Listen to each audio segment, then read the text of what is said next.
Hi, ಇವತ್ತು ನಮ್ಮ ಮನೇಲಿ ಶಟ್ಲಿ ಸುಕ್ಕ ಅಥವಾ ಸಾಂಬಾರು. ಇದಕ್ಕೆ ಬೇಕಾಗಿರೋದು ಹುಣಸೆ ಹಣ್ಣಿನ ನೀರು, ಆಮೇಲೆ ಕೊತ್ತಂಬರಿ ಬೀಜ, ಒಣಮೆಣಸು, ಸ್ವಲ್ಪ ಬೆಳ್ಳುಳ್ಳಿ, ಸ್ವಲ್ಪ ಲವಂಗ, ಚಕ್ಕೆ, ದಾಲ್ಚಿನ್ನಿ, ಜೀರಿಗೆ, ಕರಿಮೆಣಸು, ಆಮೇಲೆ ಇಷ್ಟೇ ಸಾಕು. ಎಲ್ಲನೂ ಸ್ವಲ್ಪ ಸ್ವಲ್ಪ.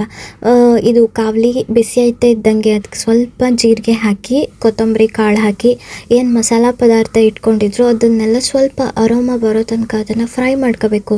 ತುಂಬ ಜಾಸ್ತಿ ಅದನ್ನು ಬಚ್ಚೋ ಹಾಗಿಲ್ಲ, ಅಂದರೆ ಅದು ಕತ್ತುಕಾಗಳಿ.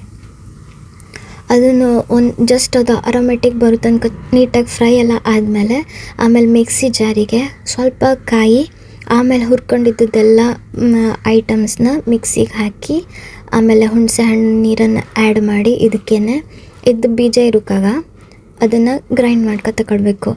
ಗ್ರೈಂಡ್ ಆದಮೇಲೆ ಹೀಗೆ ಆಮೇಲೆ ಅದ್ರ ಜೊತೆಲಿ ಶಟ್ಲಿ ಅಥವಾ ಪ್ರಾನ್ಸು, ಸ್ವಲ್ಪ ಈರುಳ್ಳಿ, ಕ್ಯಾಪ್ಸಿಕಮ್ಮು, ಹಸಿಮೆಣಸು, ಅದಷ್ಟು ಐಟಮು ಕಟ್ ಮಾಡಿ ಇಟ್ಕೊಂಡ್ರೆ ಆಯಿತು. ಆಮೇಲೆ ಕಾವಲಿ ಕಾಯ್ತಾ ಇದ್ದಂಗೆ ಅದಕ್ಕೆ ಸ್ವಲ್ಪ ಎಣ್ಣೆ ಹಾಕಿ, ಈರುಳ್ಳಿ ಹೆಚ್ಚಿಟ್ಕೊಂಡು ಈರುಳ್ಳಿ ಮತ್ತು ಹಸಿಮೆಣಸು ಹಾಕಿ, ಅದು ಪಿಂಕ್ ಕಲರ್ ಅದಲ್ಲ, ಇದು ಫುಲ್ ಗೋಲ್ಡನ್ ಬ್ರೌನ್ ಬರೋ ತನಕ ಅದನ್ನು ನೀಟಾಗಿ ಫ್ರೈ ಮಾಡ್ಕೋಬೇಕು. ಸ್ವಲ್ಪ ಪಾತ್ರೆ ತಗೊಳ್ಳುವಾಗ ದಪ್ಪ ತಳದು ತಗೊಂಡ್ರೆ ಒಳ್ಳೆಯದು, ಯಾಕಂದರೆ ಅದು ಬೇಗ ಹಿಡ್ಕೊಬಿಡ್ತದೆ. ಯಾಕಂದರೆ ಎಣ್ಣೆನೂ ಇದಕ್ಕೆ ಸ್ವಲ್ಪ ಯೂಸ್ ಮಾಡಿರೋದ್ರಿಂದ. ಇದು ಸುಮಾರಷ್ಟಕ್ಕೆ ಫ್ರೈ ಆಗ್ತಾ ಇದ್ದಂಗೆ ಕ್ಯಾಪ್ಸಿಕಮ್ ಹಾಕ್ಕೊಂಡು ಇನ್ನೊಂದು ಸಲ ಅದನ್ನು ಅದ್ರದ್ದು ಹಸಿ ಇದು ಹೋಗೋ ತನಕ ಸ್ವಲ್ಪ ನೀಟಾಗಿ ಫ್ರೈ ಮಾಡ್ಕೋಬೇಕು. ಅದಾದಮೇಲೆ ಕ್ಲೀನಾಗಿ ನೀಟಾಗಿ ವಾಶ್ ಮಾಡಿ ಇಟ್ಕೊಂಡಿದ್ದು ಪ್ರಾನ್ಸನ್ನು ಹಾಕಿ ಸ್ವಲ್ಪ ಹೊತ್ತು ಅದನ್ನು ಫ್ರೈ ಮಾಡ್ಕೋಬೇಕು. ಅದು ಸ್ಲೈಟಾಗಿ ಕಲರ್ ಚೇಂಜ್ ಮಾಡ್ಕೊಳ್ತದೆ. ಅಷ್ಟರಲ್ಲಿ ಆಮೇಲೆ ಅದಕ್ಕೆ ಸ್ವಲ್ಪ ನೀರು ಹಾಕಿ ಇನ್ನೂ ಒಂದು ಸ್ವಲ್ಪ ಅದಕ್ಕೆ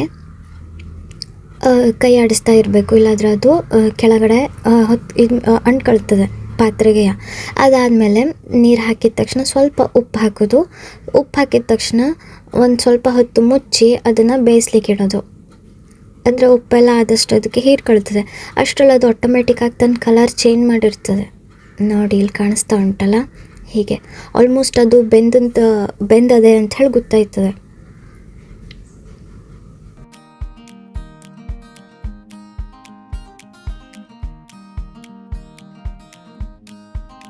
ಅರಿಶಿನ ಹಿಟ್ಟು ಮಿಕ್ಸಿಗೆ ಹಾಕಬೇಕಿತ್ತು, ಅಲ್ಲಿ ನೆನಪಾಗಲಿಲ್ಲ. ಆಮೇಲೆ ಇದು ಕುದಿಯುವಾಗ ಹಾಕಿದರೂ ಪರವಾಗಿಲ್ಲ, ನಡೀತದೆ, ಎಲ್ಲಿ ಹಾಕಿದ್ರೂ ಓಕೆ. ಅದಾದಮೇಲೆ ಇದಕ್ಕೆ ಒಂದು ಸ್ವಲ್ಪ ಗರಂ ಮಸಾಲ, ಒಂದು ಸ್ವಲ್ಪ ಚಿಕನ್ ಮಸಾಲ.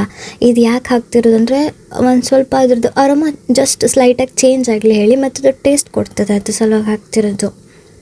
ಅದು ಆಪ್ಷನಲ್, ಯಾಕಂದರೆ ನಾವು ಆಲ್ರೆಡಿ ದಾಲ್ಚಿನ್ನಿ ಇದೆಲ್ಲ ಹಾಕಿರ್ತಾರಲ್ಲ, ಬೇಕೇ ಬೇಕಂತಿಲ್ಲ, ಬಟ್ ಹಾಕಿದ್ರೆ ಟೇಸ್ಟ್ ಇರ್ತದೆ ಹೇಳಿ ಹಾಕೋದು.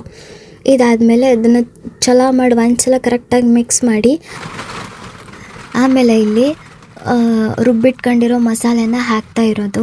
ರುಬ್ಬಿಟ್ಕೊಂಡು ಮಸಾಲೆ ಇದೇ ಟೈಮಿಗೆ ಹಾಕೋದು. ಫಸ್ಟಿಗೆ ಹಾಕಿದ್ರೆ ಅದು ಅಷ್ಟೊಂದು ಇದ್ದಿರೋದಿಲ್ಲ, ಅಂದರೆ ಬೆಂದಿರ್ತದೆ. ಆಮೇಲೆ ಮಿಕ್ಸಿ ಜಾರಿಗೆ ಉಳಿದಿರೋ ನೀರನ್ನು ಸ್ವಲ್ಪ ಹಾಕಿ, ತುಂಬ ಏನು ತೆಳು ಬೇಡ, ಇದು ಒಂಥರ ಸುಕ್ಕ, ಅದು ಹೀಗೆ ದಪ್ಪ ಇದ್ರೇ ಚಲೋ. ಆವಾಗ ಓಪನ್ ಮಾಡಿ, ಲಿಡ್ ತೆಗೆದು ಓಪನ್ ಮಾಡಿ ಕೈ ಆಡಿಸ್ತಾ ಇರಬೇಕು, ಇಲ್ಲಾಂದ್ರೆ ಅದು ಹಿಡ್ಕೊಬಿಡ್ತದೆ ಪಾತ್ರೆಗೆ. ಆವಾಗ ಅದ್ರ ಟೇಸ್ಟು ಅಷ್ಟು ಚಲೋ ಇರೋದಿಲ್ಲ. ಅದಾದಮೇಲೆ ಲಾಸ್ಟಿಗೆ ಇನ್ನೇನು ಗ್ಯಾಸ್ ಆಫ್ ಮಾಡ್ತೀವಿ ಆ ಟೈಮಲ್ಲಿ ಸ್ವಲ್ಪ ಕೊತ್ತಂಬರಿ ಸೊಪ್ಪನ್ನು ಉದುರಿಸ್ಕೊಂಡ್ರೆ ಅದು ಇನ್ನೂ ಟೇಸ್ಟಾಗಿರ್ತದೆ. ಮುಚ್ಚಿಟ್ಟು ಆಮೇಲೆ ಊಟ ಮಾಡಿದ್ರೆ ಹಿಂಗಿರ್ತದೆ. ಅದು ನೋಡಿ, ಆಲ್ಮೋಸ್ಟ್ ಕಲರ್ ಚೇಂಜ್ ಆಗುತ್ತೆ.